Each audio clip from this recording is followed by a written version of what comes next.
Salam dan bahagia, Ibu dan Bapak Guru hebat.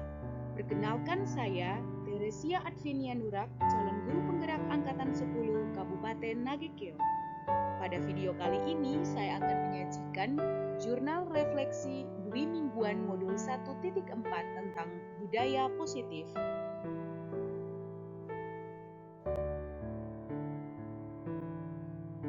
Model refleksi yang saya gunakan adalah 4P.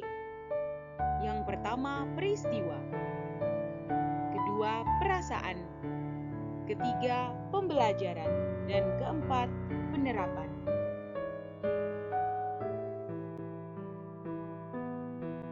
Peristiwa. Setelah melalui pembelajaran dari awal modul 1, mulai dari materi filosofi pendidikan nasional menurut Ki Hajar Dewantara, nilai dan peran guru penggerak, dan visi guru penggerak, akhirnya tibalah saya pada akhir pembelajaran modul 1, yaitu pada modul 1.4 tentang budaya positif, yang berlangsung dari tanggal 14 Mei 2024 sampai tanggal 5 Juni 2024, dengan mengikuti alur merdeka dalam moda daring, baik secara sinkronus maupun asinkronus pada LMS Guru Penggerak.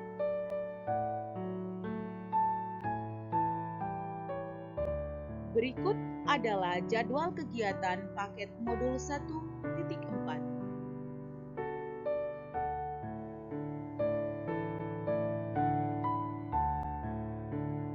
Kegiatan pertama mulai dari diri dan eksplorasi konsep secara mandiri. Kegiatan mulai dari diri dan eksplorasi konsep mandiri dimulai tanggal 14 sampai 16 Mei 2024. Pada tahapan ini, saya mempelajari materi budaya positif secara mandiri pada LMS, antara lain tentang disiplin positif dan nilai-nilai kebajikan universal, teori motivasi, hukuman dan penghargaan, restitusi, keyakinan kelas, kebutuhan dasar manusia, dan dunia berkualitas, restitusi 5 posisi kontrol, dan yang terakhir, restitusi segitiga restitusi. Kegiatan eksplorasi konsep pada forum diskusi. Pada tanggal 17 Mei 2024, saya mengikuti kegiatan eksplorasi konsep pada forum diskusi melalui LMS secara asinkronus bersama rekan calon guru penggerak Angkatan 10 lainnya yang difasilitasi oleh fasilitator yang sama. Kami saling berkolaborasi, bertukar pikiran, membahas konsep budaya positif yang telah kami pelajari sebelumnya pada eksplorasi konsep mandiri.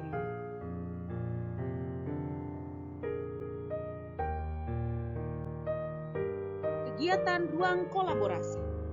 Pada tanggal 17 Mei 2024, saya mengikuti kegiatan ruang kolaborasi yang difasilitasi langsung oleh fasilitator kami, Bapak Muhammad Said Marzuki. Kami dibagi menjadi 3 kelompok untuk mendiskusikan penanganan atas 4 kasus pelanggaran yang dibuat murid di sekolah sesuai dengan pertanyaan-pertanyaan penuntun atau pemantik yang telah disediakan pada setiap kasus. Anggota kelompok saya adalah Ibu Regina Medi, Bapak Berto Saru, Bapak Celestinus Reta, dan saya sendiri, Ibu Teresia Advenia Nurak. Pada hari Sabtu 18 Mei 2024, kami mempresentasikan hasil diskusi di ruang kolaborasi pada LMS secara sinkronus melalui Google Meet.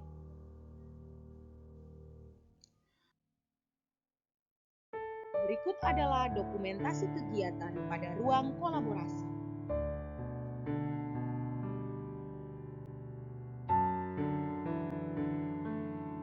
Kegiatan yang berikut, kami mengisi jurnal refleksi Dwi Mingguan keempat. Tanggal 25 Mei 2024 adalah jadwal kami membuat jurnal refleksi Dwi Mingguan yang keempat. Saya menggunakan model 4P dalam membuat jurnal refleksi Dwi Mingguan saya yang menceritakan serangkaian proses pembelajaran yang saya lewati, meliputi peristiwa, perasaan, pembelajaran, dan penerapan sesuai alur merdeka di dalam LMS Guru Penggerak secara daring, baik sinkronus maupun secara asinkronus.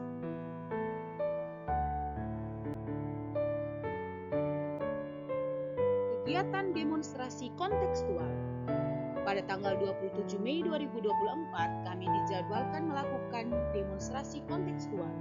Dalam kegiatan demonstrasi kontekstual ini, saya menerapkan model penanganan segitiga restitusi dalam menyelesaikan kasus yang dialami murid di sekolah. Saya membuat 2 ilustrasi kasus beserta skenario penanganannya. Kasus yang pertama, Intan terlambat datang ke sekolah.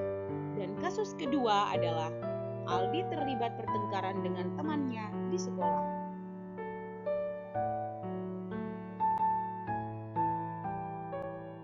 Kegiatan yang berikut adalah elaborasi pemahaman dan koneksi antar materi. Pada tanggal 29 Mei 2024, calon guru penggerak bersama seluruh pengajar praktik dan fasilitator mengikuti kegiatan elaborasi pemahaman yang dipandu langsung oleh instruktur nasional Ibu Ebah Suhaibah, SPD, MPD. Kegiatan elaborasi pemahaman ini berjalan dengan sangat baik dan dapat semakin memperkuat pemahaman saya tentang konsep budaya positif yang baik dan benar. Selain itu, kami juga diberi kesempatan untuk berkolaborasi bersama, menyampaikan pertanyaan dan bertukar pikiran, serta diteguhkan oleh instruktur agar memiliki pemahaman yang sama terkait konsep budaya positif di sekolah.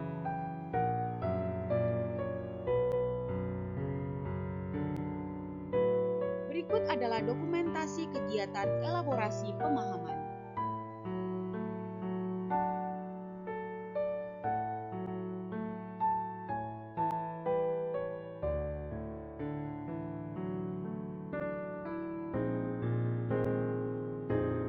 Tahapan refleksi yang kedua adalah perasaan. Saya merasa bersyukur dan bahagia dapat mempelajari materi pada modul 1.4 tentang budaya positif ini. Meskipun sedikit kewalahan karena materinya cukup banyak dan tugas yang harus diselesaikan dari awal pembelajaran hingga aksi nyata juga cukup menantang.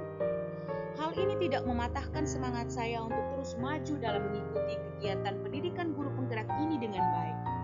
Selain itu, saya juga merasa lega karena telah mendapat solusi atau pencerahan tentang cara menangani masalah atau kasus murid di sekolah.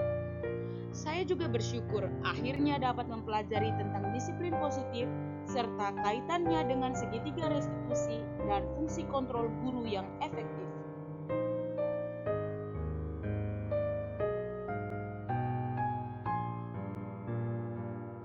Tahapan ketiga adalah pembelajaran. Pada modul ini, saya mendapatkan begitu banyak pembelajaran berharga. Di antaranya, budaya positif sangat diperlukan untuk mewujudkan pendidikan yang berpihak pada murid. Sebagai seorang pendidik, guru bertanggung jawab untuk mewujudkan budaya positif di lingkungan sekolah.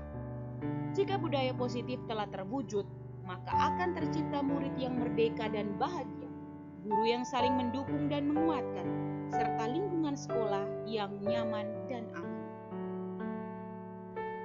Agar dapat menciptakan budaya positif, guru harus memahami dan dapat menerapkan konsep-konsep, yaitu disiplin positif dan nilai-nilai kebajikan universal, teori motivasi, hukuman dan penghargaan, restitusi, keyakinan kelas, kebutuhan dasar manusia dan dunia berkualitas, restitusi 5 posisi kontrol, dan terakhir, restitusi segitiga restitusi.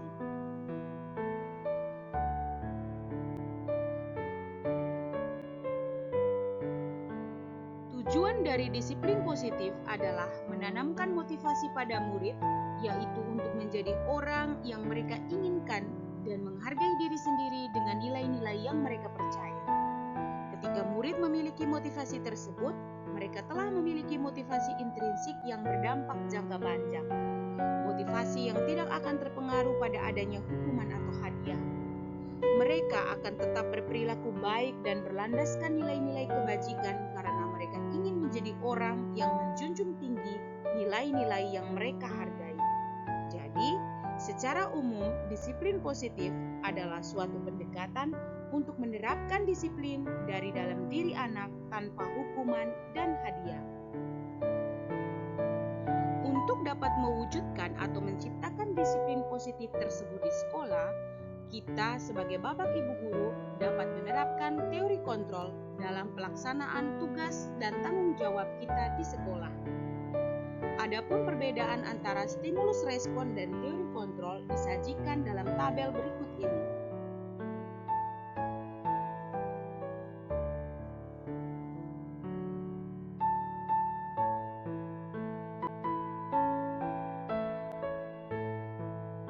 Pembelajaran yang berikutnya tentang teori motivasi.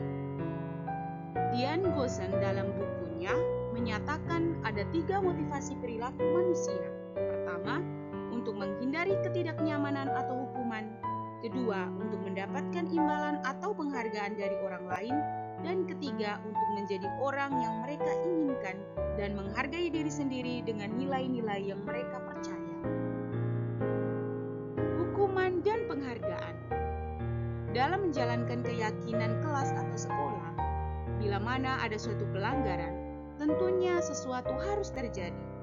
Tindakan terhadap suatu pelanggaran umumnya berbentuk hukuman atau konsekuensi.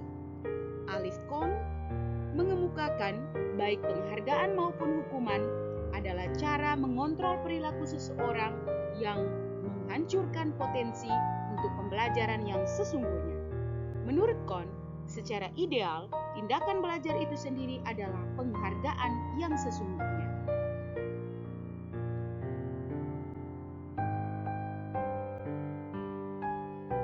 Pembelajaran yang berikut saya peroleh dari materi posisi kontrol guru. Ada 5 posisi kontrol menurut Diane Gossen, yaitu penghukum, pembuat merasa bersalah, teman, pemantau, dan manajer. Guru perlu meninjau kembali penerapan disiplin baik di dalam kelas maupun di lingkungan sekolah selama ini. Apakah telah efektif? Apakah berpihak pada murid, memerdekakan, dan memandirikan murid? Menurut saya, posisi kontrol yang paling baik adalah posisi manajer.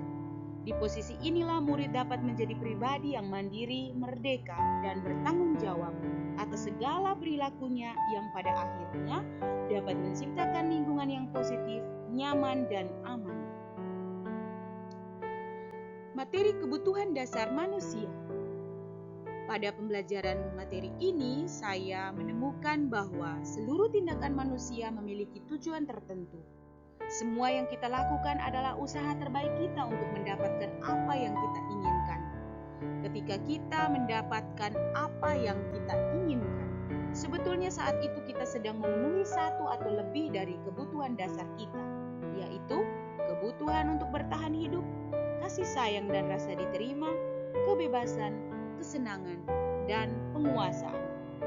Maka sebagai guru, kita perlu memahami kebutuhan dasar murid terlebih dahulu agar setiap tindakan yang kita lakukan nantinya selalu memperhatikan alasan akan kebutuhan dasar murid tersebut.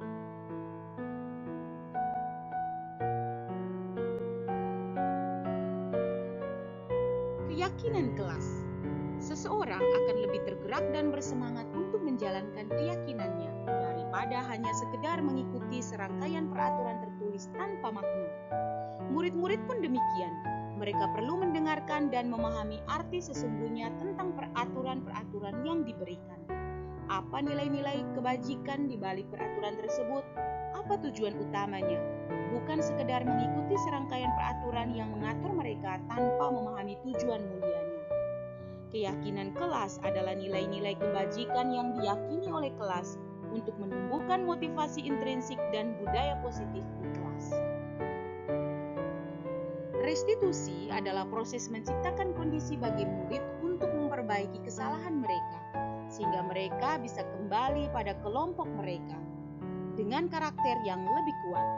Restitusi juga merupakan proses kolaboratif yang mengajarkan murid untuk mencari solusi atas masalah mereka dan membantu murid berpikir tentang orang seperti apa yang mereka ingini, serta bagaimana mereka harus memperlakukan orang lain. Segitiga restitusi adalah alur untuk menegakkan keyakinan bersama di dalam kelas atau sekolah. Ada 3 unsur segitiga restitusi, yaitu menstabilkan identitas, validasi tindakan yang salah, dan menanyakan keyakinan.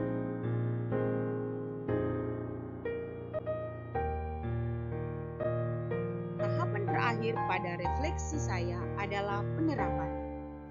Setelah menyelesaikan rangkaian kegiatan pembelajaran pada modul 1.4 tentang budaya positif, saya akan melakukan yang pertama, mulai menerapkan disiplin positif dari diri sendiri karena saya meyakini nilai-nilai yang saya percayai untuk menghargai diri saya dan menjadi pembelajar sepanjang hayat agar dapat menjadi teladan bagi murid. Kedua, melakukan pengimbasan kepada rekan-rekan guru di SMA Negeri 1 Jawa Tengah terkait penerapan konsep inti dalam mewujudkan budaya positif melalui diseminasi. Dan yang terakhir, berkolaborasi bersama rekan sejawat dalam membuat program pembiasaan positif yang berdampak pada perubahan perilaku murid menjadi lebih baik.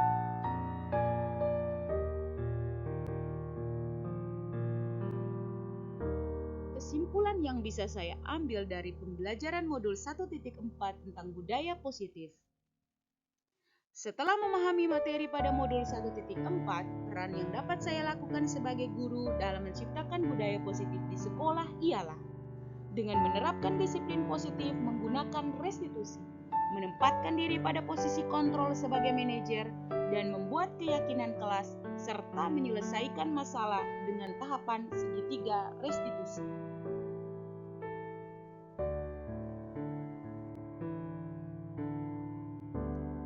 Sekian jurnal refleksi Dwi Mingguan keempat. Saya, Teresia Advenia Nura, mengucapkan terima kasih. Salam Guru Penggerak.